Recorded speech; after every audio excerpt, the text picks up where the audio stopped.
Clip number 176۔ اس clip میں آپ قرآن پاک کی سورہ نساء کی آیت نمبر 26 سے لے کر 28 تک کی تلاوت، ترجمہ اور تفسیر قرآن صراط الجنان سنیں گے۔ بسم اللہ الرحمن الرحیم۔ ترجمہ، اللہ کے نام سے شروع جو نہایت مہربان رحمت والا ہے۔ یرید اللہ لیبین لکم ویہدیکم سنن الذین من قبلکم ویتوب علیکم واللہ علیم حکیم۔ ترجمہ، اللہ چاہتا ہے کہ اپنے احکام تمہارے لیے بیان کر دے اور تمہیں تم سے پہلے لوگوں کے طریقے بتا دے اور تم پر اپنی رحمت سے رجوع فرمائے، اور اللہ علم و حکمت والا ہے۔ وَيَهْدِيَكُمْ سُنَنَ الَّذِينَ مِن قَبْلِكُمْ، اور تمہیں تم سے پہلے لوگوں کے طریقے بتا دے۔ اس سے مراد یہ ہے کہ ما قبل آیات میں تمہارے لیے جو عورتیں حرام یا حلال ہیں بیان ہوئیں، یہی عورتیں پچھلی شریعتوں میں بھی اسی طرح حرام و حلال تھیں۔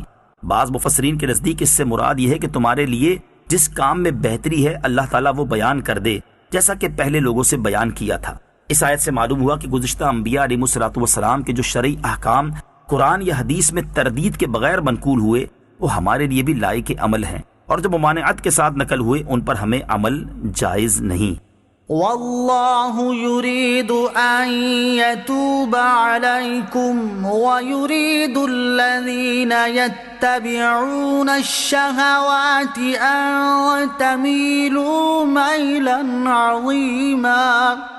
ترجمہ، اور اللہ تم پر اپنی رحمت سے رجوع فرمانا چاہتا ہے، اور جو لوگ اپنی خواہشات کی پیروی کر رہے ہیں وہ چاہتے ہیں کہ تم سیدھی راہ سے بہت دور ہو جاؤ۔ وَيُرِيدُ الَّذِينَ يَتَّبِعُونَ الشَّهَوَاتِ، اور جو لوگ نفسانی خواہشات کی پیروی کر رہے ہیں۔ شان نزول، یہود و نصارہ اور مجوسی بھائی اور بہن کی بیٹیوں سے نکاح حلال سمجھتے تھے۔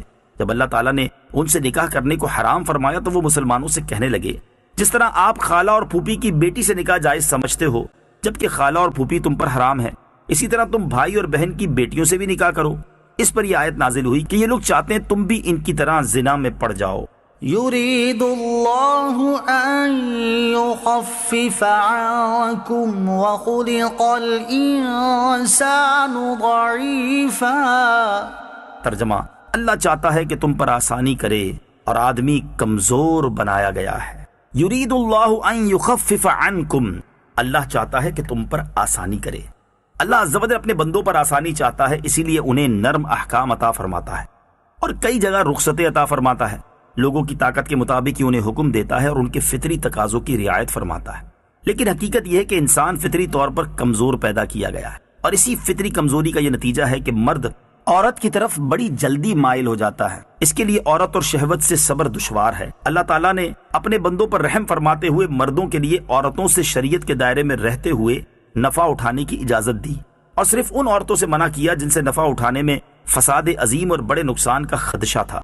اسی لیے متقی، پرہیزگار اور گناہوں کا تقاضا اور موقع موجود ہونے کے باوجود گناہوں سے بچ رہنے والے اللہ عز و جل کی بارگاہ میں بڑے محبوب ہیں کہ انہوں نے اللہ عز و جل کی رضا کے لیے اپنی کمزوری کا مقابلہ کیا اور اپنی خواہشات کو پس پشت ڈالا۔ ترغیب کے لیے ایک ایسے ہی متقی بزرگ کا واقعہ پیش خدمت ہے۔ مشک کی خوشبو میں بسے ہوئے بزرگ۔ بصرہ میں ایک بزرگ مسکی یعنی مشک کی خوشبو میں بسا ہوا کے نام سے مشہور تھے۔ کسی نے بااصرار اس خوشبو سے متعلق پوچھا تو انہوں نے فرمایا، میں کوئی خوشبو نہیں لگاتا، میرا قصہ بڑا عجیب ہے۔ میں بغداد معلیٰ کا رہنے والا ہوں، جوانی میں بہت حسین و جمیل تھا اور صاحب شرم و حیا بھی۔ ایک کپڑے والے کی دکان پر میں نے ملازمت اختیار کی۔ ایک روز ایک بڑھیا آئی اور اس نے کچھ قیمتی کپڑے نکلوائے اور دکاندار سے کہا، میں ان کپڑوں کو گھر لے جانا چاہتی ہوں، اس نوجوان کو میرے ساتھ بھیج دیں، جو کپڑے پسند آئیں گے وہ رکھ لیں گے، پھر ان کی قیمت اور بقیہ کپڑے اس نوجوان کے ہاتھ بھیج دیں گے۔ چنانچہ مالک کے دکان کے کہنے پر میں بڑھیا کے ساتھ ہو لیا۔ وہ مجھے ایک عالی شان کوٹھی پر لے آئی اور مجھے کمرے میں بٹھا دیا۔ کچھ دیر بعد ایک نوجوان عورت کمرے میں داخل ہوئی اور اس نے کمرے کا دروازہ بند کر دیا، پھر میرے قریب بیٹھ گئی۔ میں گھبرا کر نگاہیں نیچی کیے فوراً وہاں سے ہٹ گیا، مگر اس پر شہوت سوار تھی، وہ میرے پیچھے پڑ گئی۔ میں نے بہت کہا کہ اللہ عز و جل سے ڈرو، وہ ہمیں دیکھ رہا ہے، لیکن وہ میرے ساتھ منہ کالا کرنے پر مصر تھی۔ میرے ذہن میں اس گناہ سے بچنے کی تجویز آئی تو میں نے اس سے کہا، مجھے بیت الخلاء جانے دو۔ اس نے اجازت دے دی۔